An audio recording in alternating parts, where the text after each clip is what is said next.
Well, I'm happy to be here with you guys today. I don't every day get to come and speak to a class here at Wake Tech. What's special among the many things about Wake Tech classes is there's so much diversity. There's age diversity, interest diversity. So many of you are going to, if you haven't already done so, eventually start your own businesses. I've spoken to classes here at Wake Tech where there have been students in the room that I felt like I need to go and ask if their mother knew where they were. And there were students in the room that I felt like I need to say yes sir and yes ma'am to. So that age diversity really creates a lot of energy and a great environment for new ideas and brainstorming, because where there is more diversity, there's also more creativity. So it's always a treat for me to come out and speak to classes. I am the Director of Entrepreneurship Initiatives. I'm part of the Business and Industry Services group here at Wake Tech. My office is at the Western Wake campus, and my focus is serving small business owners and entrepreneurs and aspiring small business owners and entrepreneurs. That applies to just about everybody. How many of you already have a little business that you run on the side? Okay. How many of you plan to, at some point in the future, have your own business? Great. Anybody had a business in the past and shut it down to come back to school? Okay. So whenever I talk to a Wake Tech class, I find that over half, if they're not already in business, plan to be in business at some point. So talking about entrepreneurship is a very timely thing. I'm going to tell you a little bit more in detail about exactly what I do as I go through talking about Triangle Resources for Entrepreneurs, which is the topic for today. So I'll walk back and forth a little bit to advance my slides. This is more of a discussion than a lecture, so there's no question that's off limits, and at any point in time, please just raise your hands and ask me whatever. And I want to make sure that I really talk to the things that are important to you all today. We're really lucky to be located in the Triangle area of North Carolina. How many of you guys know that Wake Tech is the largest community college in the state?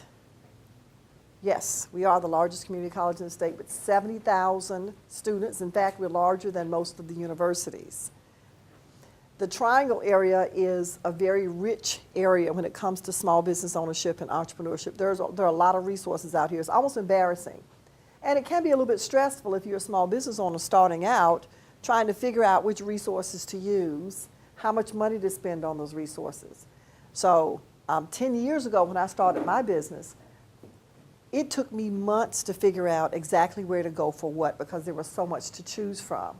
And if you've never been in business before, you don't know how to decide what to use and what not to use. So one of my objectives today is to help clarify some of that for you. There's a lot out there that's completely and totally free, a lot right here at Wake Tech that a lot of you may not even know about. So like I said, ask me questions as I go along. Don't let this be a lecture, let's let this be a conversation. There are three types of resources that you have access to as an entrepreneur. And these are broad categories. The first one are your personal resources. Usually when you think about what you need to start a business, you're thinking about what can come from outside of you, from other places. But your personal resources are very important because that's your basic foundation. And I'll talk about those a little bit more. Your professional resources, all of you have them. All of you have networks. You've done things in the past. You have people that are in your corner. Those are resources as well. I'm going to talk a little bit more about the personal resources, but I'm going to spend most of my time on the community resources, meaning those things that are funded by your state and federal tax dollars. So if you're not using these resources, you're losing money because you've already paid for them. We're going to talk about networking groups and talk about also mentors and champions that you can create as you go along. Keep hitting the wrong button. Okay, personal resources. Most people start a business doing something that they already know how to do. So that's one of your resources. If you already know how to paint, or you know how to draw, or you know how to sew or cook, or have some special skill in design or engineering, or you know how to build houses, people start their businesses doing things that they know how to do. That's a resource. If you've developed any credentials in those areas, like certifications and degrees like the ones you guys are pursuing here, those are also resources because they establish your credibility at what you're doing. Then any past jobs you've had become resources. Some people think that if their past job wasn't exactly in the field that they're going after right now, that that's not really an asset. That's not true. In that job, you learned some things and you met some people that you could probably still use. You developed some skills that are transferable, and you can focus on those. So never discard anything that you've done in the past. Go back and look at it and say, how can I use this? How can I adapt that? What am I pulling from that I can use now? When I started my career at IBM, just a couple of years ago, I started off as a systems engineer. That's a technical job. I don't use much of that technical stuff anymore, but one of the things I did was plan with small businesses on how they were going to automate certain parts of their businesses. So I had to crawl through the business, follow pieces of paper, follow information, figure out where they could be most productive in making some of that, taking the human element out of that. I still use that skill today. So don't discard those past jobs. Look at them and see what you can talk about and what you can pull from that will help you in your entrepreneurial pursuits. And then your ability to communicate. Studies have shown that the people who are most successful as entrepreneurs are the ones who communicate the best. Now, that doesn't mean that you have to be like Tony Robbins or like your pastor at church, very smooth presenters. It means that you need to have the ability to get your point across. I've spoken to people that split every verb, but at the end of our conversation, I felt comfortable that they knew what they were talking about. And I've spoken to people who were very smooth, very formal, but I didn't have any confidence that they knew what they were talking about. So the ability to communicate is an important skill. Don't feel like that's all about being a professional speaker. Characteristics are resources as well. Skills are things that you learn how to do. Characteristics are kind of a way of being or how you are. One key characteristic that is important to being successful as an entrepreneur is work ethic. Work ethic. If you don't have good work ethic, you won't be successful because nobody becomes an entrepreneur to work less unless they're doing it kind of in semi-retirement where it's not a full-time job. Studies show that when you start a business, you need to be prepared to spend, on average, 50 hours a week. So you go from working 40 hours a week for somebody else to working 50, 55, 60 hours a week for yourself. If you don't have a good work ethic, you won't make it. Do you know why it takes so much more time when you're out there on your own? Anybody got any ideas? Because everything isn't taken care of for you. Exactly. So I look at my job here at Wake Tech. I come to work in the morning. I drive to the parking lot. I didn't have to do anything. That parking lot was already there. It's clean. The shrubs are there. The lines are on the pavement. I just park my car. I walk into the building. The lights are on. The elevator works. I didn't have to pay any of those bills. I didn't have to clean anything. It's just there. I go into my office, and there is a computer fully loaded with all the tools that I need. I didn't have to load it. If it breaks, I just call somebody. My office got cleaned last night. I didn't have to do anything. I don't have to go drum up customers. Well, sometimes I do, but mostly I don't. They come because I'm here at Wake Tech. So my 40 hours at Wake Tech, I can spend all 40 actually working, doing the job. But when you work for yourself, you've got to make sure that you have the facility, you have to have all the tools, you have to have the office resources and supplies. So many times when I first started out in my business, I'd be right in the middle of printing something important, and I'd run out of printer ink. Couldn't call desk side support anymore, couldn't go down to the supply closet on the first floor. So that infrastructure, you have to create yourself, and that takes some time. In fact, the studies show that when you start out, you're going to spend over half of your time trying to get customers. That doesn't generate any revenue. If you get to spend 20 to 30% of your time doing the stuff that people will pay you for, you're doing well. So you're talking about 12 hours a week, 8 to 12 hours a week, actually doing the work. So imagine that you start a lawn care business.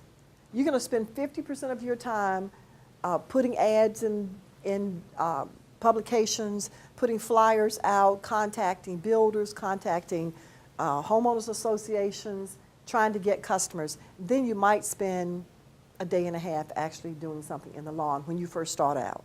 Now, as you grow, that number may shift, but that strong work ethic is what will keep you focused and keep you doing what you need to do. Accountability and responsibility. The 10 magic words of entrepreneurship are, if it is to be, it is up to me. If it is to be, it is up to me. So when you're working a job and you have to do something that requires other people inside the business, you can call Sally up and say, I need this from you. Or you can send an email to Jack and say, I need this from you. And somebody says, what's happening with that project? Well, I left a message to Sally, send an email to Jack, and I'm waiting for them. Because you put the monkey on their back, right? You're waiting for them. But when you are working for yourself, you always have the monkey on your back. And if you're in an environment where you're waiting for something from somebody, you don't just leave a message and wait. If you don't hear back from them in 8, 12, 24 hours, you call them again, or you actually physically go get it from them. That's a big difference, that level of accountability and responsibility. Ethics are important because you could be working inside of a company and not do things just right, and people still keep coming because they have no choice because you're part of the company. They're coming back to the company brand. But when it's your brand, if you don't do things quite right, if you're not totally honest or they feel like you're not totally honest, they won't come back. So that's important. And also resilience and persistence. Everything's not going to be a glowing success. You're going to have some failures. You're going to start down a road and find that that's not working and try something else. Things might fall apart. You'll have to pick it all back up and try again. So resilience and persistence. How many of you guys have heard of WedPix? It's a small company, started, I guess, a couple of years ago. They've been all in the news. They've got millions and millions of dollars from investors. But when they started off, the business was totally different. They were trying to do something else, and they realized that it was an absolute failure. They were never going to be successful that way. They had to get together and regroup and develop a whole different product, a whole different business. And the second thing that they developed has been very successful. What they provide is a website where, you know when you go to weddings and they had the disposable cameras on the table, and you were all supposed to take pictures and leave the cameras? That didn't work that well. People didn't like using the cameras. Sometimes they took them with them. Then the bride and groom had to manage to get all of that stuff off the different cameras and combine them together. Well, what WedPix does is allows people to take pictures with their smart devices and upload it to a single website for that wedding. Cool, right? Very simple, but cool. But if they had not been persistent, they would never have thought of that second business model. So these personal resources are very important. I don't know why I keep clicking on the wrong thing. The other thing I wanted to talk to you about is image and persona. This is a personal resource as well. Your customers, yes? Little sidebar, going back to the last slide. I know you were saying that you started your own business at some point, and it requires a lot more work when Yes. you start your business. If you were passionate about the subject of your business, you find that passion waning over the years based on the amount of work that you had to put into it. How it is now a monetized commodity instead of something you just love to do. So that's the difference between a hobby and a business. Some of the things that we really like doing as a hobby, because we get to control how much of it we do, we may not enjoy as a business. You have to somehow make that determination. What I recommend that people do when they're starting a business, if they're not already absolutely sure, is go work in a business like that. See if it really is going to be a passion that will sustain you. For instance, I had a client once who wanted to start a high-end coffee shop. She loved to bake. She had always thought about and dreamed about having her own high-end coffee shop with high-end pastries, and people would call and they would lounge around and they would drink her expensive coffee and eat her pastries. Well, I suggested that she go offer herself as an unpaid intern at a high-end coffee shop in another community. She had the chance to see what it was like exactly to be immersed in that. And she found that, number one, it took a lot of expensive equipment. Number two, you had to get there really early in the morning to start making those pastries. And if people didn't eat the pastries, then you couldn't claim they were still fresh the next day. What do you do with them? Do you mark them down? Do you throw them away? So she found that this thing that was a great hobby and that she loved and had been dreaming of for years was not something that she really wanted to do as a full-time thing. What she did was she opened up a consignment store, and in one corner hung a sign with the name of her coffee shop she'd been dreaming about for years, put some old tables and chairs in there, a coffee pot, and she would bake muffins and cookies, a couple of dozen. And so she got to do both. But it was good for her to learn that lesson up front. A free lesson, too. A free lesson, right, which saved her probably thousands and thousands of dollars. Now, the other thing she learned by doing that was that her little community could not support a high-end coffee shop. When she looked at all of the expensive equipment you would have to have a real honest-to-goodness coffee shop with a drive-through window, she decided that it wasn't a business-justified thing as well. So I would say most people start a business doing something that they know how to do already, that they have done as a serious pursuit. But there are people who do very well starting a hobby and turning it into a business. But yes, they do have to be able to maintain that level of interest. Now, like most businesses, it's probably going to evolve and change. So whatever you start off with is not going to be exactly the same thing that you had when you first started. Think about somebody who designs purses, who loves doing that. They're not going to design the same purse all the time. They're going to have to come up with new models, different colors, different materials. They're going to have to find new ways to sell it. So with most businesses, if you find something that you're really interested in, there's enough change that will keep you interested. Now, if you're not completely and totally passionate, even if you are, this is a little bit off topic, but no matter how passionate you are about the business, you're not going to work it forever, right? Nobody wants to work it forever. You're going to want to do something a little bit different. You want to maybe, instead of working 60 hours a week, maybe you'd like to work 30. Maybe you'd like to pass it on to your sons and daughters. Maybe you'd like to sell it, and that's your retirement. So I always advise people to think about your out. It sounds negative to start a business thinking about how you're going to end the business. But Stephen Covey says you start with the end in mind. So think about how you want to end up. So you guys all create your own intellectual property in your designs. What are you going to do? If you envision having something that is going to provide a flow of income for you, your own designs later on, then you're going to do very different things with your intellectual property than you do if you envision yourself always working under contract doing commissioned work for somebody else. So, good question. Do you know what is required of you from the community and the customers you're going to be working in? This persona part, I may not have appreciated as much when I first started my business. Now, I came from a corporate environment, so I always kind of dressed corporate. Maybe a little bit too corporate for the environment that I was working in, because I was going from a big corporation, working with small customers, and all of them were not, unless they were insurance salesmen, undertakers, and bankers, were not impressed by my suits. So your image and your persona, your dress, the way you carry yourself, the way you groom yourself, all of that is important, because your customers and your prospects want to feel confident that you know what you're doing and what you're talking about. And when it looks like we're not quite taking care of ourselves, it's hard to do that. How many of you have been to a doctor that looked very unhealthy? Did you kind of question whether he could give you any advice? I remember in the early days of the health spa, when that was temporarily, it was the new singles bar. I'm not going to tell you how many years ago that was, but there was a time when the gym was the singles bar, and every gym had a juice bar in the corner, and they specialized in vegetarian stuff and smoothies.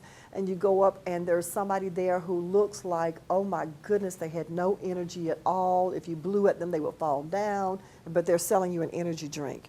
Something about that didn't quite match up. So you want to make your persona, your carriage, how you dress, you want to make that match what your business is. So if you are a very creative person and you show up in very conservative attire, then they may not feel that you're as creative. But if you're selling into big companies or the government and you dress too creatively, then they're going to think you kind of, ditzy, woohoo, yeah. So you need to, look at what the customers expect. And I have a daughter who's very creative, and she says, that's not me. It's just not me to dress like that. I said, well, it's not about you. If you were paying yourself, it'd be about you. But if you expect them to pay you, it might be about them. It might be about what they like and what they expect. And so I'll play with that a little bit more. Do you understand the etiquette in your profession? I mean, how do people interact with each other? Does everybody hand out a business card when they first meet you? Or does everybody say, come on, let's sync up with our smartphones? How old is this person that's going to be making the decision about how to hire you or whether to use you? See, I'm running into that now because as much as I love my salt and pepper gray hair, a lot of people that I'm in front of these days I could have given birth to. They may not feel comfortable with the salt and pepper gray hair. They may be looking at me and say, boy, she should be hanging out with my mom. Right? So you need to be aware of that. At some point, I have to make a connection with them that says, yes, I'm older than you, but I consider us peers, and I'm not going to ask you if you're going to stop by the bar and get a drink or go straight home. I'm not going to try to be your mother. So we have to be aware of that. What is it? What is the etiquette in our profession? What's the etiquette in that community? And what's the etiquette at the event? What do people do at this particular event that you're at? So just be aware of all that stuff. Any questions from any of you guys? Okay. I wanted to play with this a little bit. Oh, hit the wrong button again. So let's play with image. I found this. When you look at those guys, what business do you think they're in? Weddings? Doing what at weddings? You think these are maybe the groom and his... Yeah. Okay. Anybody else? Acapella group. Acapella group. Anybody else? Magicians. Doctors? You think these doctors would be wearing a pink suit? I'm sorry. Well, it's the pink tie. I'm sorry. I should have made the image bigger. He's pink. If you look on here, it's definitely pink. Okay, suppose, I'm not wishing any bad luck on anybody, but suppose grandma just passed away, and it's up to you to pick the people who are going to handle her body. And these guys showed up in their pink suits. It could match their hearse. Maybe they have a pink hearse. Maybe they love pink. Maybe their wives picked out their suits, but for whatever reason, the way that they look does not make you feel confident that they know what to do with grandma. I can say this because my relatives are in the funeral business, but see, that's important. They look good, but not appropriate as funeral directors. How about this image? Funeral director. Yeah, he's the one that's digging the hole, right? You guys may not recognize him as Mike Rowe. He's the guy that did the dirty jobs. Now, if he showed up at my house and I had a plumbing leak, I want him because he's so dirty he would not have a problem crawling under my house, right? But he can't handle grandma. He's too dirty, okay? And I probably don't want him as a business consultant because he didn't even bother to get cleaned up before he came over to talk to me. And I can't see his face. So I don't even know if he's honest. But you know what I mean? So there's a certain feeling you get from looking at him. You want him for a dirty job because he's dirty. How about this guy? Graphic designer. Graphic designer, right? I'd say college student. College student, well-groomed. Yeah. Some kind of creative design. Mm-hmm. Could be involved in the music entertainment industry. Could be. Fashion. But if he was your investment banker, if he was trying to sell your retirement plan, maybe not, right? Depend on the car he drove up in. Ah, okay. Good point. If he drives up in a Ford Focus, no thanks. If he drives up in a Ferrari, Or if he comes in on his bike, maybe not, okay. Could be a burning. Okay. So I had some actual other images here. I had the image of a very seasoned woman, and I had under her label website designer. We think of website designers as younger folk, creative people. We probably wouldn't see her in that image. But impressions, I found this quote, these statements, in a business book that I have. Impressions are made in a matter of seconds. They say within 5 seconds of you walking in the room, the people have already decided what they think about you. Subconsciously, they may not have said, and made their notes, but there's an image that they now have.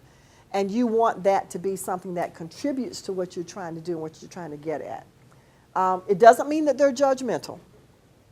It just means that they have a paradigm, and when you walk in the room, you either fit that or you don't fit it. Now, what that means is you're not going to be able to impress everybody because you're not responsible for their paradigms. However, you don't want to have your choices about your presentation, your physical presentation, to be a negative.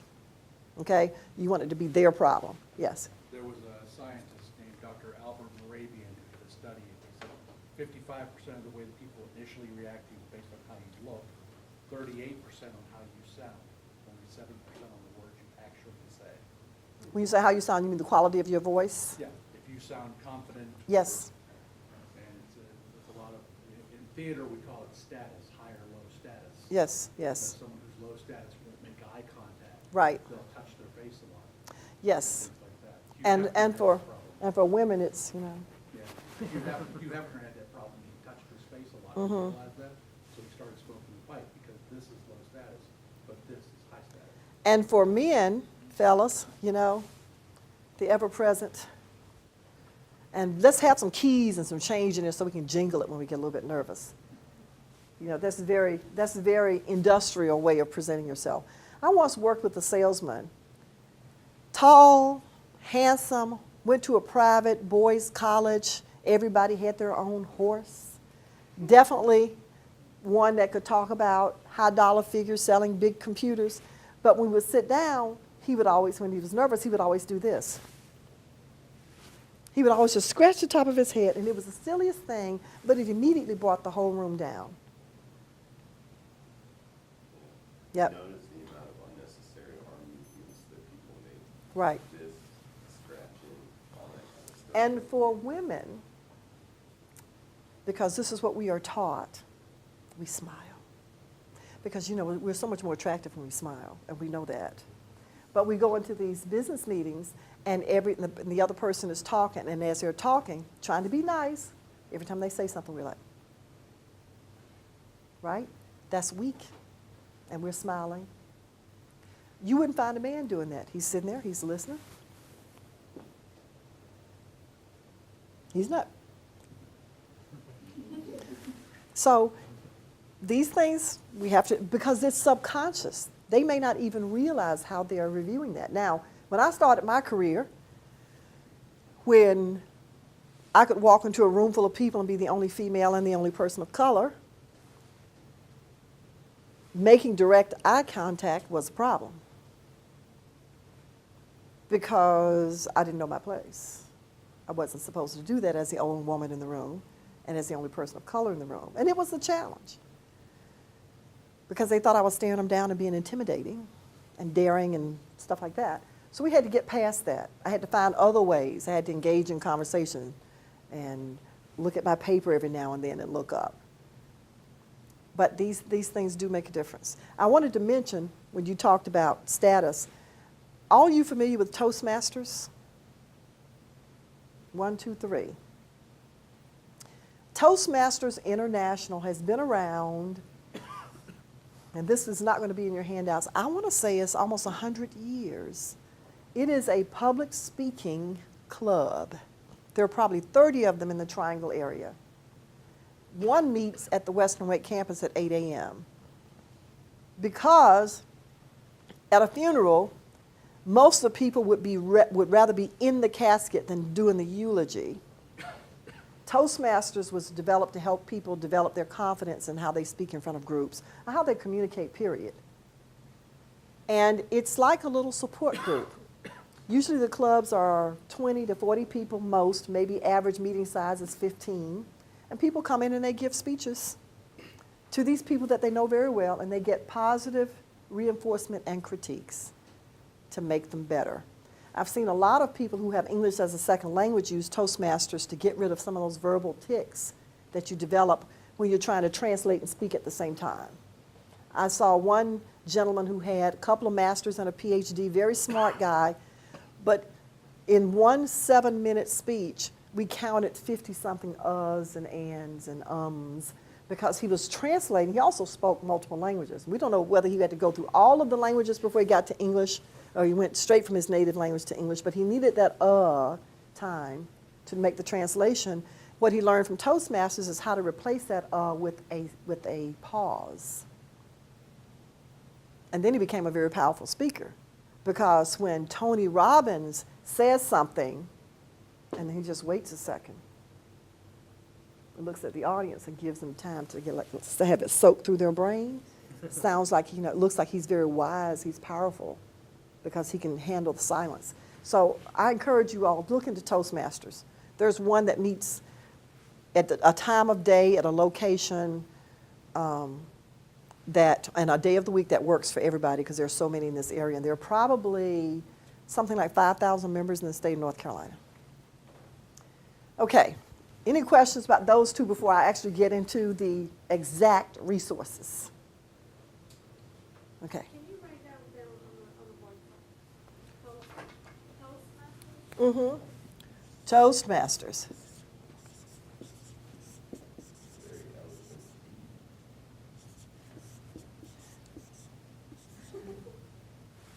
Toastmasters.org, I think.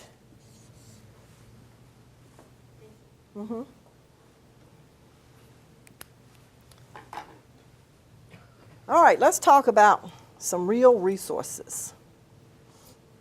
I mentioned earlier that there is just an abundance of resources in the Triangle area to help small business owners and entrepreneurs. Every community college in the state has a small business center. So there are 58 small business centers in North Carolina. There are 5 within driving distance of where you are right now. The Wake Tech Small Business Center is, of course, the largest in the state. The Small Business Center offices are at Western Wake Campus. And if you were to Google Wake Tech Small Business Center, you would get to the page. Our Small Business Center is, and all of them, provides free one-on-one confidential counseling for anybody in the county with a pulse. There are no requirements. We're funded by your tax dollars. You make an appointment, you come in, you talk to a paid professional counselor in a room where they can close the door. So if you're worried about your brand new ideas, somebody over here, that won't happen. We are required to be in a private setting, so you can't be counseled by a small business center counselor in a coffee room or in a break room. It has to be in an office. The Wake Tech Small Business Center, and I actually did some counseling in the Small Business Center in 2013 and 2014 before I got this job. We see about 500 unique individuals a year. Some people have businesses and they've reached some kind of roadblock and they need some help. Some just started. Some are thinking about it and they need some help thinking through it and figuring out what to do to get started. We also offer about 140 free seminars every year. Half of them are at the Western Wake campus, held on Tuesday evenings, and half at the North campus, held on Thursday evenings. They're all free. These 2 things are all free. We do actually register for the seminars, though, because if something happens, like has happened a couple of times this year, we have a power outage or the internet is down, then we want to be able to let the students know so they don't drive over to the location and find that they can't, there's no seminar. And as I mentioned, you are within driving distance of not just our small business center, but 4 others. The reason I list those is because if you find that you need, let's say, a Facebook for Business seminar, and ours happened 2 weeks ago, you missed it, you can check these other small business centers and see what they have to offer. It's a little bit more of a drive, but it's free. And so all you're paying for is the gas. We also offer, there are also some seminars that are really inexpensive on a resource called Ed2Go. Are you guys familiar with that? That's a source of online classes, Ed2Go. If you go to the Wake Tech website and look under continuing education online classes, you will find the Ed2Go. The reason that's important is, you know, for $70, you can do a 6-week class on something very specific like Excel or PowerPoint or how to create a marketing plan. And then when you go to the Wake Tech Small Business Center, you will find information on something else called HP Life.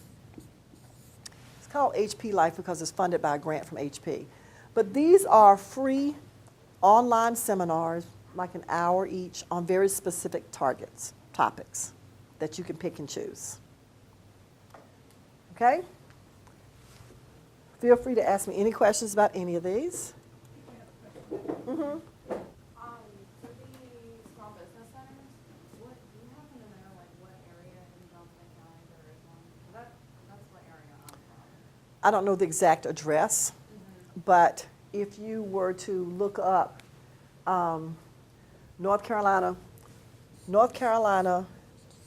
Small Business Center Network, North Carolina Small Business Center Network, you can find the address of every single one in the state. The Wake Tech Wells Fargo Center for Entrepreneurship was formed about 8 years ago with a grant from Wells Fargo Bank. That is a project that I manage. And it is aimed at offering deep dive intensive education and special events for entrepreneurs and small business owners. Now, most of what I do is not free, because where you might spend 2 hours in a seminar learning generally about Facebook for Business, why you should use Facebook, some of the statistics, when I do a Facebook for Business class, it is in a computer lab, hands-on, where people come in and actually create their Facebook pages and learn how to do their security settings and learn about Facebook etiquette and actually try some things. So that's the difference between us. Small Business Center and I complement each other. So people whet their appetites in the free seminars. They come to the Center for Entrepreneurship for the deep dives. You may find out what goes in a business plan in a 2-hour seminar. Then you would come to my 8-week class to actually write your business plan. And the 8-week class is not free, but I do have scholarships for deserving students. One of the things that we are offering starting this year, going to launch, is a speaker series. And a speaker series brings thought leaders to you to share their wisdom and give people sparks of inspiration around their business. So I may pick somebody like, I had a chance to get Michael Gerber. Do you guys know who he is? He's written 30 books on business. He wrote The E-Myth Revisited. I mean, those of us who counsel small businesses, that's like the Bible. So I might get somebody like him, or I tried to get Mike Rowe last year, but it's to bring these people that you wouldn't ordinarily have a chance to hear speak in to speak. And they're typically free events that are funded or sponsored. I also do things like this, presentations to community groups and classes under the Center for Entrepreneurship. I'm speaking to a group of students next month on a Saturday. And the reason for doing that is because if you really think about it, entrepreneurship is the backbone of our economy. Now, I know when the cleaners hires 3 more people, it doesn't make the Triangle Business Journal. But when Cisco lays off 200 people, it makes the Triangle Business Journal, because it's a lot of impact all at one time. But over 90% of the people in this country work for businesses that will be classified as small businesses. And entrepreneurship is so key to our economy that I personally feel that everybody ought to know something about it. So if you think about those characteristics that we talked about, if you were hiring somebody, you'd want them to be able to communicate, you want them to have a work ethic, you want them to be accountable and responsible, right?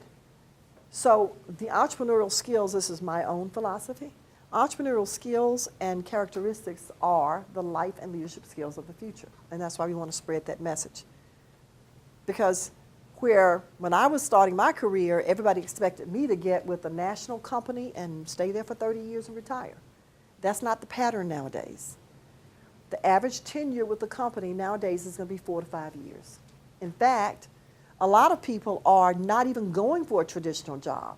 They're taking several part-time jobs and placing them together and making their own position. One of the weekend receptionists at our Western Wake campus is an artist. She works for Wake Tech for 25 hours, kind of to stabilize her income, but her real focus is her art. So this part-time job frees her up to do her real thing. My daughter, who's an actor, well, mostly she's a bartender, but anyway, she works the job. She works so that she has time to audition and go do special projects and rehearse and things like that. So that's the new way of the world, and it's very likely that everybody at some point in their lives is going to be an entrepreneur. In fact, the word entrepreneur is not something that we used to just throw around every day like we do now. But there have always been those. When I was growing up, everybody in my neighborhood had a side hustle. Everybody was doing something extra. The teacher did hair on the weekend. The guy who worked in the factory fixed everybody's small appliances. My mother baked cakes and killed chickens for people who raised chickens and didn't want to get their hands dirty. You know, there was a guy who cut everybody's grass. They all had a side hustle. Then there was a guy who in his basement had the equivalent of a 7-Eleven. That was his full-time hustle. Everybody had a hustle of some size, of some type, but we didn't have the big word entrepreneurship. And I really think that we're getting back to that now, because we now understand that the probability of going to work for Hewlett-Packard, of going to work for Duke Energy, or even government has layoffs now, right? The probability of spending 30, 35 years working for someone in the future is slim. That we're going to have to be more creative. And if you're entrepreneurial, even inside of an organization, you'll be more successful.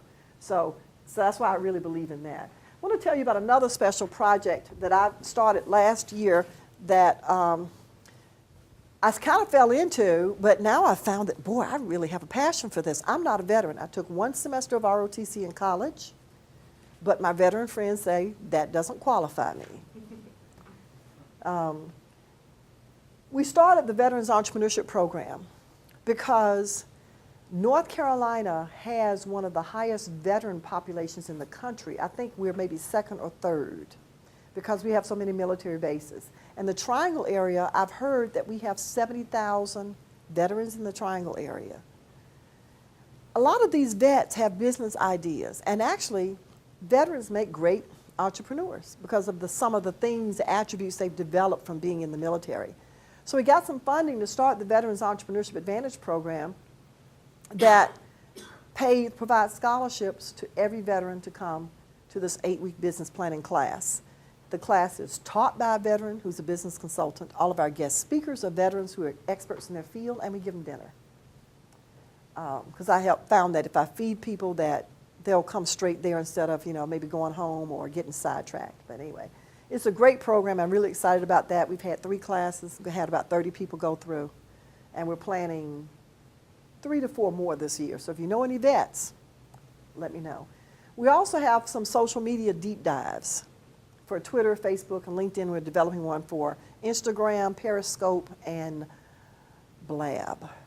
This is a new one. One that's coming up real soon that you guys have a flyer for is Sales for People Who Don't Like to Sell. Why that title? How many of you guys love to sell? Nobody? I mean, you really I'm really have to believe in the product, like completely 100%, and everything has its flaws. Right. Well, nobody says that they love to sell. In fact, there was a time in our society when selling was like, it was associated with door-to-door people and used car salesmen. When I was with IBM for a while, I was selling, but I couldn't call myself a salesperson. I was a marketing rep. That sounded more sophisticated. Nobody really loves to sell, so that's true. But there's something called consultative selling, which is not the image that we have of selling where we're pushing things on people who don't need it or want it, but where we're understanding what what the clients need and really matching what we have to offer. And there's a technique and there's a process for that. So we have this deep dive for people who admit that they don't like to sell, but they have to because they have their own business and they have to generate revenue. They have to eat what they kill, I say. Then we have another deep dive workshop coming up called Create Your Own WordPress Website. You have a flyer for that, I believe. We found that so many people had websites created and they were not maintaining them because they didn't know how, or they wanted to create their own. So this is it's in a computer lab. You come in, you may not have, we had one person who hadn't even bought their domain name. We helped them pick a domain name, purchase it, set up their WordPress, and get it to the point where they could maintain it. They can go home then and make it pretty. And that's why we have a day between these, because on the first day you learn some things, you need to go do that. And then you come back the next day and we polish it off. And this is an example of the detailed things I offer in the Center for Entrepreneurship. Can I ask you a question? For all these programs, do you have a measurement of the effectiveness of the programs? Like, is there a way that, the success rate is, what is What is do you success? define, yes, as success? We depend on critiques after the class from the students. We've taught our deep dive 8-week course to about 400 people over the past 7 years. And we're in the process of going back and measuring that now. Here's the reality, that you can go through that 8-week class, and the main thing that you get out of it is an understanding that you don't want to do this, which is still a good thing because you've saved somebody time and money. One of the students in my first veterans class, in fact, did just that. I require that at the last class period, they take 10 minutes, they stand up in front of the class with their PowerPoints, and they pitch their business. Kind of like a Shark Tank thing, only more like a dolphin tank because it's really friendly. This guy was so funny. He was a Vietnam vet, and he was the last one. I couldn't have planned it better. He went through about 8 minutes of all the things he learned in the class, how much he liked it. I taught the first one. I always sit through the very first time we deliver a class, so he called me professor, and I really appreciated that. But when he finished talking about all that he had learned, he said, but the most important thing I learned is I don't want no parts of any of this. He said, I'm 65. I want to spend time with my grandchildren. I don't want to be responsible for all this money. I don't want to do all this paperwork. I don't want this stress. I'm so glad I came because I would have wasted a lot of time and money. What I want is to go get a job working for somebody who started a business like the one I wanted to start, and that's what he did. So it's hard when you measure the effectiveness of something. Did it help them make better decisions? To me, that's a win. Either it's have a better probability of success starting a business, convincing them not to start the business, or helping them adjust their business plan so that it's more viable. Okay. Let me know when I start running out of time. Because Mama was a preacher, and it's hard to do something because we're funded by Wells Fargo, I also want to talk about this. Wells Fargo, in Small Business Week of 2014, announced something called Works for Small Business. It's a website with videos and downloadable reports that can help you as an entrepreneur and small business owner. You see how much there is, right? There's a lot of stuff out there.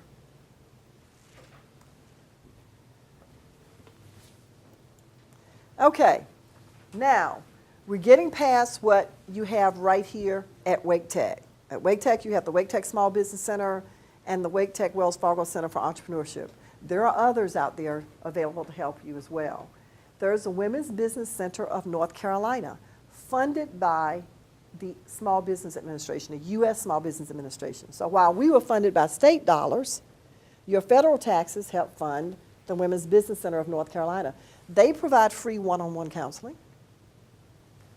They also have some free and some fee seminars. They help you with business plans. They help you package your loans. They help you get certified. If you were a service-disabled veteran, you can get certified. If you are a minority, you can get certified as a minority-owned business, a woman-owned business.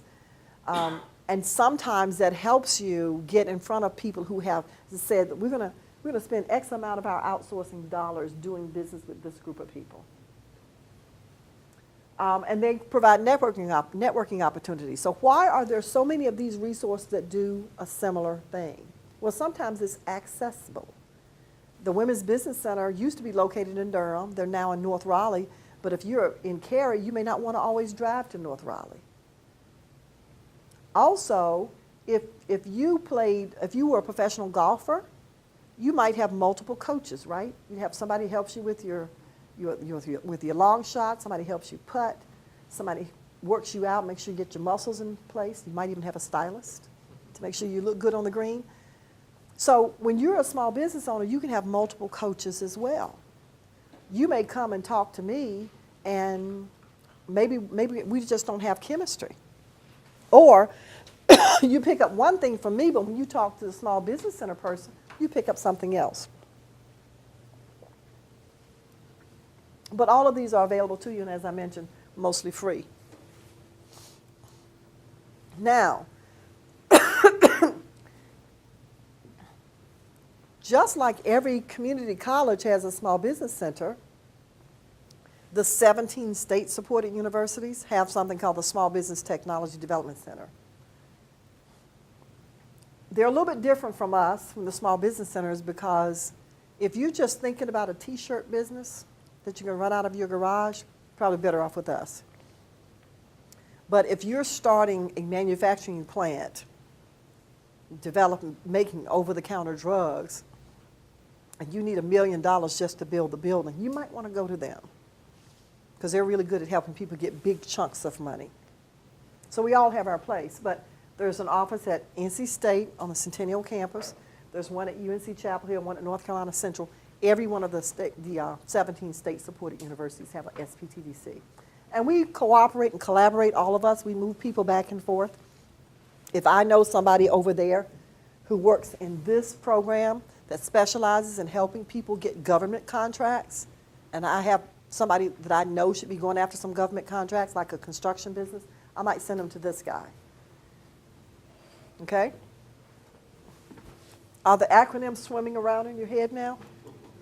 We could create some alphabet soup with this. How many of you have heard of SCORE? Nobody's heard of SCORE? It's probably been around longer than anybody else. It used to mean Service Corps of Retired Executives. It no longer means that because they're not all retired and they're not all executives, but they kept the acronym. But these are volunteers where with the Women's Business Center, our Small Business Center, and the SBTDC, you get paid counselors, that's their job. With SCORE, you get volunteers who want to help small businesses.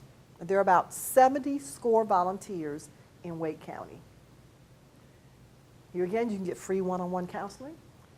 They offer some seminars, and there are 3 chapters within driving distance. So when might you use SCORE? So at the Small Business Center and the SBTDC and the Women's Business Center, we're generalists. But if you wanted somebody who knew exactly how to manufacture cell phone cases or how to manufacture plastics, you might contact SCORE and say, do you have anybody who worked in this industry? And see if they can match you with somebody that has that specific background. So you may still be working with us, but you'd also be working with them. Maybe you need $1 million loan, you might be working with the SBTDC. So you get to kind of put together your own portfolio of mentors and assistants from all of these resources.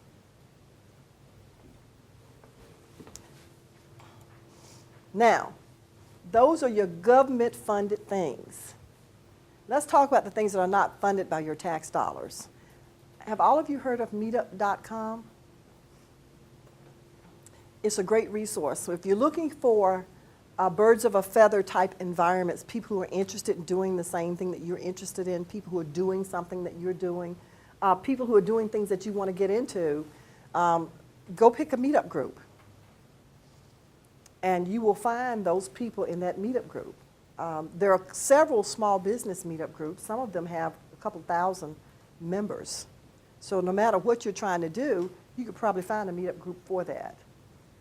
Business Networks International, BNI for short, it's a referral group. So a chapter might be 20 to 30 people.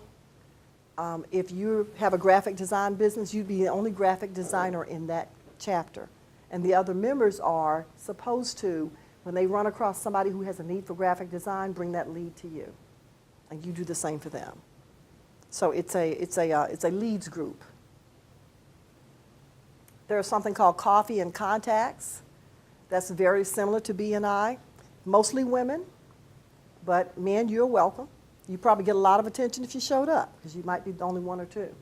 And then, of course, I mentioned Toastmasters International. The reason that I list that as a networking group is because the people who are involved are people who are trying to be better at speaking. And the reason they're trying to be better at speaking is because usually they have a business need. Okay, any questions? Okay, we're getting down to the wire. Now we're getting into some of the bigger things. How much time do I have? 15 minutes. Oh, okay, good.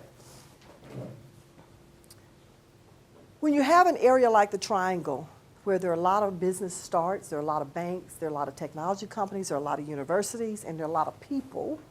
And I heard the other day that we're getting 63 new people to North Carolina every day. 63 people every day. And in Wake County, we're getting the equivalent of 2,000 kids every year, 2,000 new kids every year.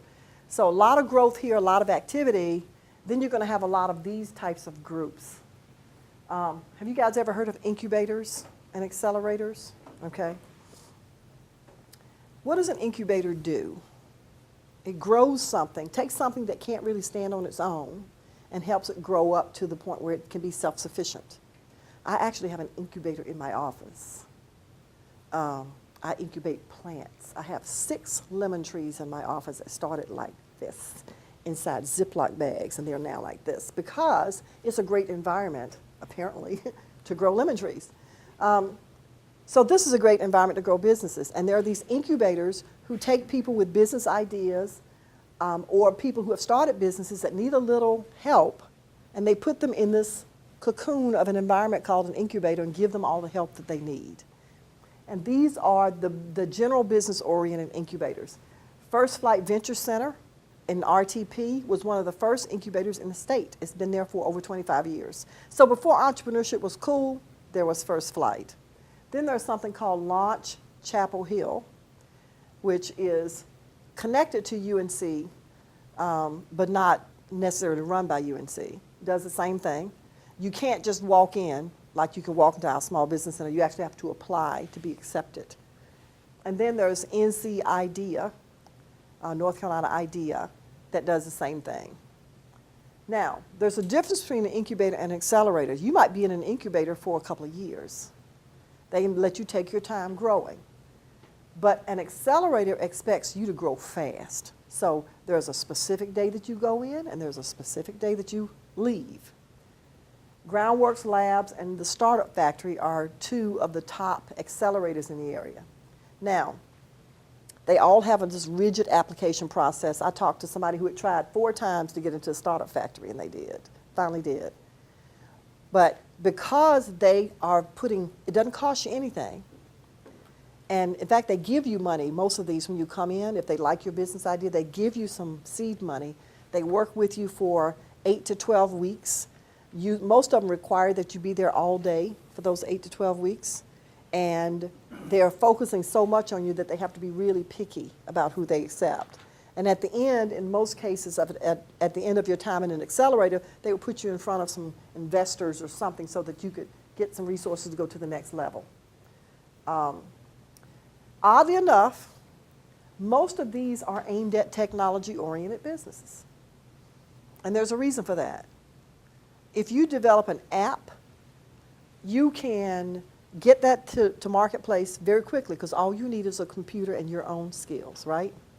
Where if you were developing a new milk jug, it would be, you have to have manufacturing, you have to have equipment, you have to have a place, and it's not going to grow very fast. So they're interested in business that what they call scale very quickly. Yes? So you're saying these are all nonprofits, they don't take a percentage of equity in the company? No. This one is. These 2 this one doesn't take an equity position. I don't know if it's a nonprofit or not. This one is privately owned. They take an equity position. They take a 7% position when you come in. They give you either $25,000 or $50,000. I can't remember which. At the end of 12 weeks, they decide whether they're going to take a further equity position by giving you more money, or they may do both, stand you in front of some investors who may then decide to bankroll your product, in which case they can take their 7% and go, or they can stay in. Now, usually the people who are running these really know the industry. For instance, the two guys who run the Startup Factory have made their fortunes in the software industry, so they really know that very well. So if you're developing computer software, they probably know more about the industry than you do.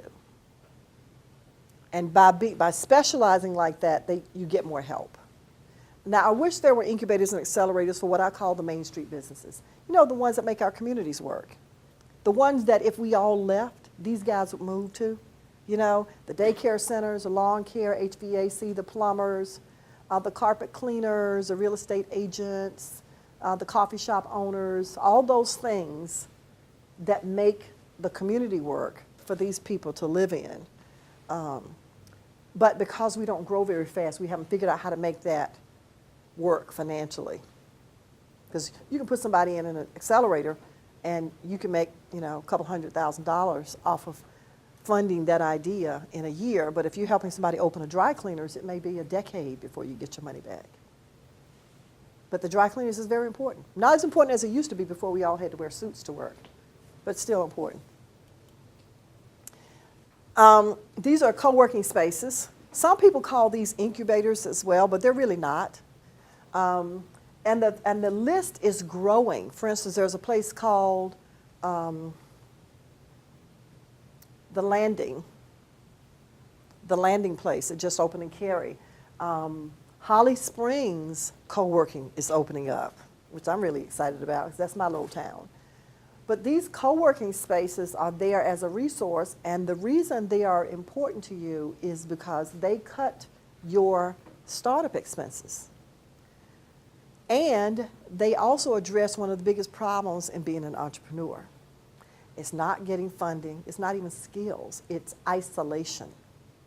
If you're an extreme introvert, then and you feel very comfortable sitting at home by yourself all the time, then isolation is not a problem. Of course, you might have trouble getting customers because you have to leave your home to get customers. But for most entrepreneurs, being suddenly in this where it's all up to you and you're all by yourself, it's a problem. So the co-working spaces have grown very quickly because you can go there and you can be around other people and you have somebody to bounce an idea off of. You might find your next strategic partner there. You might find some customers there. You might find some suppliers there. It gets you out of your office and puts you into another environment at a very affordable fee. It used to be that if you wanted a space for your small business, you had to go rent an office. $350, $600 a month more if you wanted something really fancy. Yes? I think there was, I'm not sure if anyone has heard Stan talk about it, there's one of those, the co-working spaces specifically for graphic designers in Canada. If anyone remembers? Okay, well there is one. Well, Google it and find out, because you know Google is the source of all wisdom. Yes. There are spaces that used to be, there are spaces that kind of are semi-co-working spaces, but the prices are really crazy. For instance, this place right here, you can get people to follow up with your customers, send out a newsletter, make phone calls for you, and receive your mail. Maybe you don't want to physically go in there, but you want to have that business address. The new space that opened up in Cary, $85 a month. You can come in there and work. You get unlimited coffee, access to the meeting rooms, a place to work, a professional address. And it can go up to as much as, depending on how much space you want, a couple $100, $1,500 a month, but you get to pick and choose. But there's a lot going on with that. Just trying to think. I know that the Landing Place and Holly Springs Co-working are the ones that I've found opening up most recently. But eventually we'll have 50 of these places to choose from. Because just think about it. Think about it as a business opportunity for you, for graphic designers specifically. A co-working space where you can take this desk, put a big petition right here. Now you got 2 co-working spaces. And you can give people the option to have their dedicated co-working space or to have access to the space for a certain number of hours. It's like timeshare, if you understand that concept. Maybe I have access to this space for 10 hours a week. I can come here and sit for 10 hours a week. Well, that if you give people after hours access, you probably got 120 hours. That's 12 people you can sell this one space to. And that's another reason why it's taking off, because it's a great business model if you can get people to come. Makes sense? And I wanted to go through some general support. I'm not going to spend a whole lot of time on these. They each have their own little special place. So you'll find that if you decide to start a business, that you kind of find your own community and what works for you, where you fit. You're not going to be able to frequent all of these, but you, just like finding a church or finding a gym or finding a group of friends to hang out with, you will find your community amongst all these things. If you're in one of North Carolina's 85 rural counties, you might get some help from these guys. Every little town in Wake County has a Chamber of Commerce, and we have the Hispanic Chamber of Commerce as well. And they have their place. Council for Entrepreneurial Development, before all these other things, all the incubators and accelerators, that was the only game in town. So if you're growing a significant business in IT or biotechnology, that's a good place. These people gave money to the colleges, so they have special events. This is a nonprofit that helps companies that have gotten past that first stage and now they're ready to blossom. So you could use them. And here are organizations that focus just on different types of technology. You guys have them on your list. You can look them up. And there are actually more of those. I found women in technology that I didn't know existed. One great resource that we sometimes overlook is the public library. Does everybody in here have a library card? I only see one hand. Out there. That's okay. You must get a library card. First of all the public libraries now have free Wi-Fi. Did you know that? So if you didn't want to pay anything, you could go to the public library and work. It's nice and quiet, right? And get all that information there. Wake Tech has a small business library. We have very business-specific books that you can check out, and that's at Western Wake, around the corner from my office. If you graduated from one of the local universities as an alum, you can have access to their library. And the state of North Carolina combined all of these library resources into one website called NC Live. And what that gives you access to are these databases like Hoover's and Reference USA and other business databases that you might have to pay a subscription fee for if you went out and did it on your own. But with your library card, you can have it for free. Have you ever noticed how lonely librarians are when you walk in the library? Right? People don't want to go up and talk to them. They ask a little question and they're gone. If you want to make somebody happy, ask a librarian for help finding something or doing some research. And the librarians at Wake Tech, especially at the small business library, will help you navigate any of these databases. So if you needed to know how many businesses were in a 5-mile radius of your house, because you're going to open a little cleaning business, going in the evening cleaning their offices, there's a database that'll tell you that. If you wanted to know how many small independently owned businesses there were, there's a database that'll tell you that, and probably give you some basic contact information. So your professional associations, if you are going to be in an industry, I suggest that you connect with your professional association. Lots and lots of good information there. I had a young lady one time who had been taking pictures as a hobby for years. She got laid off, decided that she was going to try to make that into a business that supported her. Well, she didn't need anybody to tell her how to take pictures. She'd been doing that.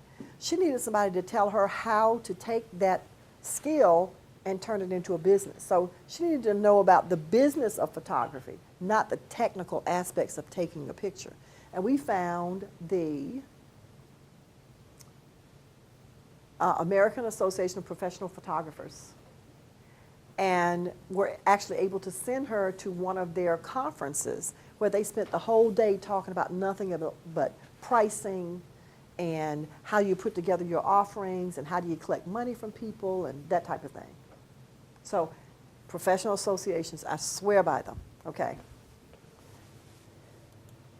And I'm going to talk to you about, there are two things that I want to mention, just want to distinguish between very quickly because you hear this a lot now.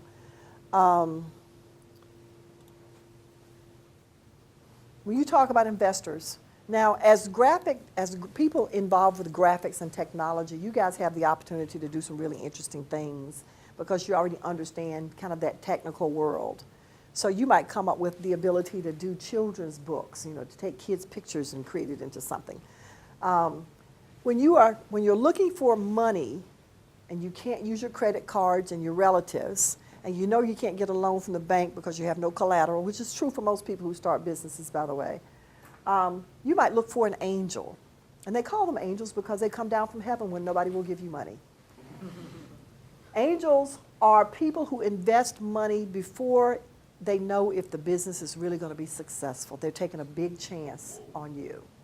So they're taking a chance on the idea, which means they'd only be people who really know about that industry. And they want a big return. They want 400%, 300% return on their money because they're taking this huge risk. And you think if they're doing multiples of these, they're losing their money on most of them. So they have to require a big payoff in order to make money. We've got three of them that are local.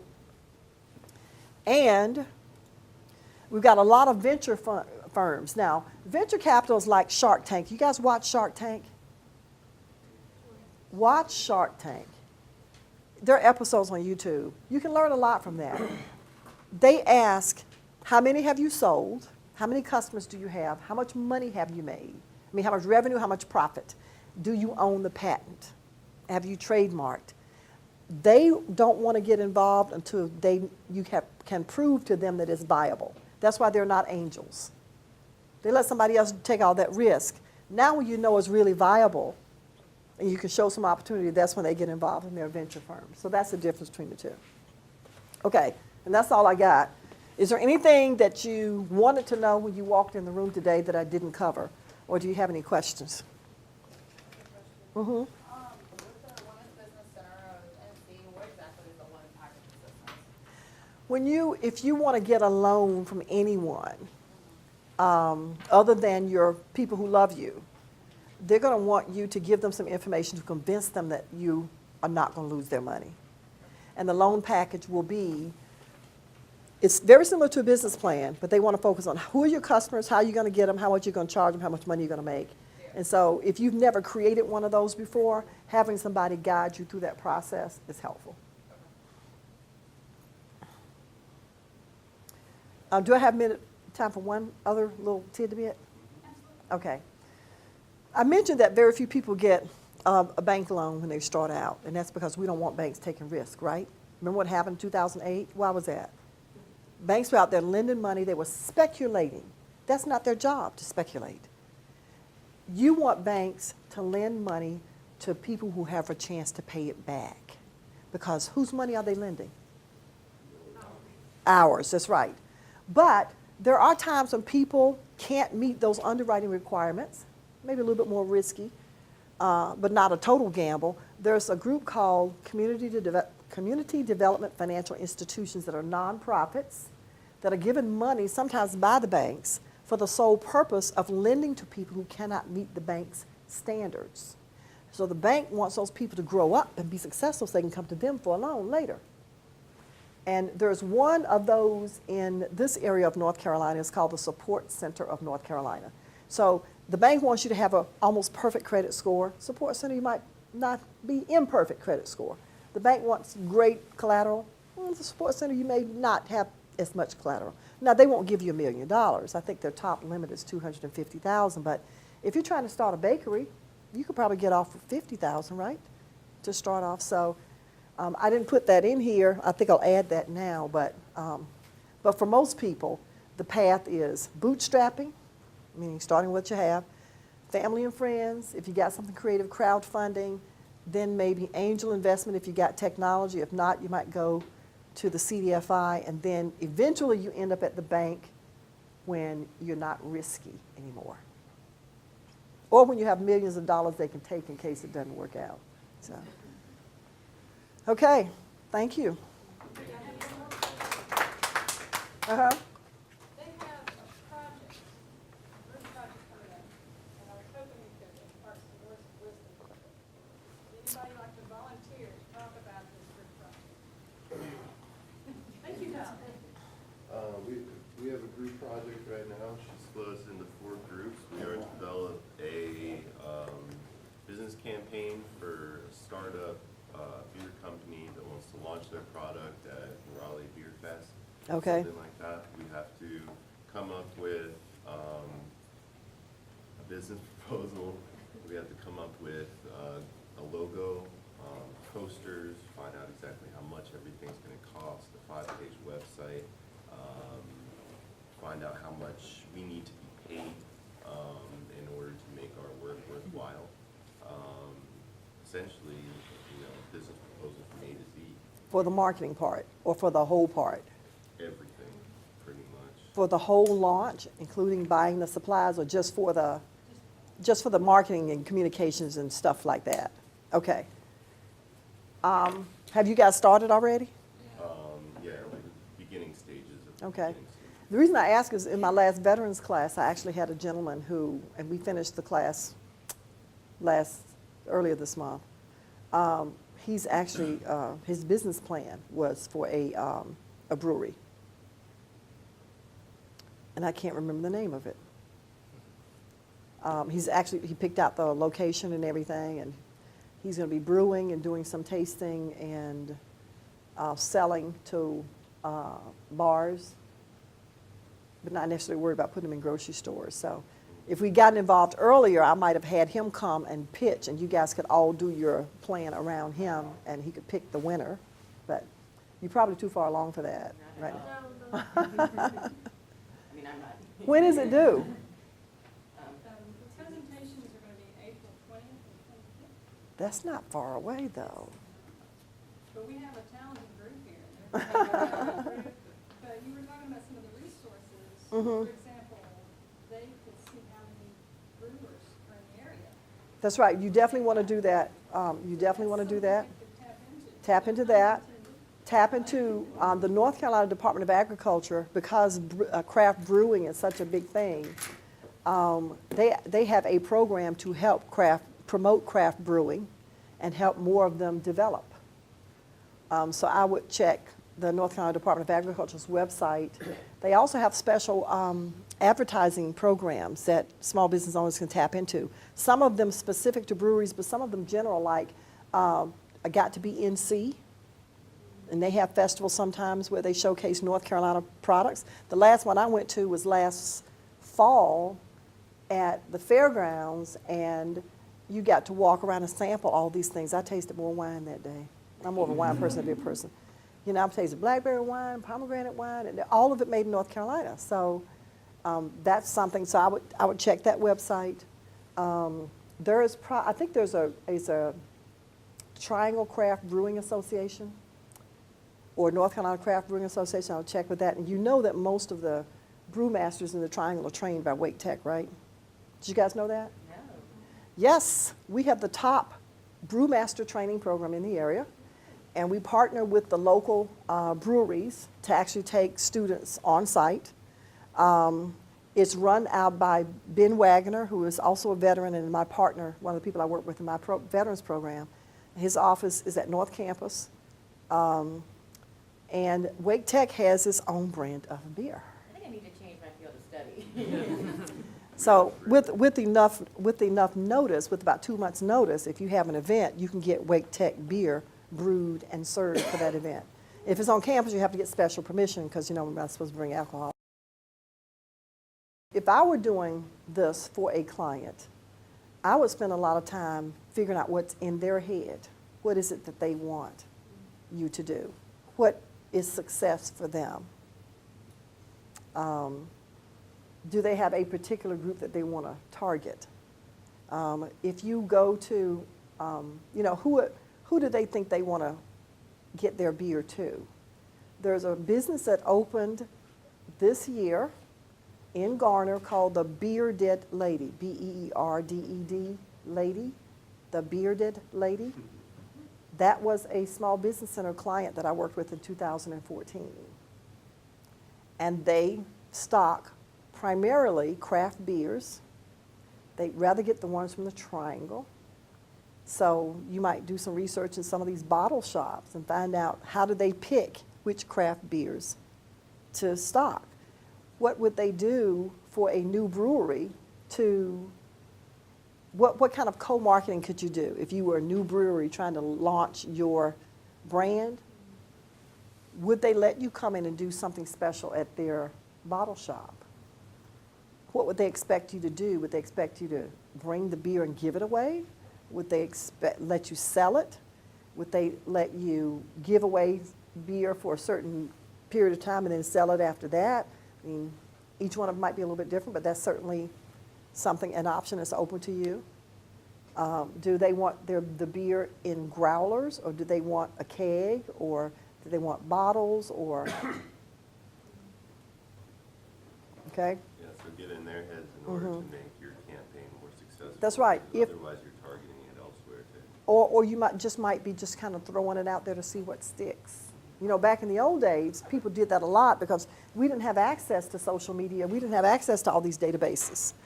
The only way you could reach was direct mail.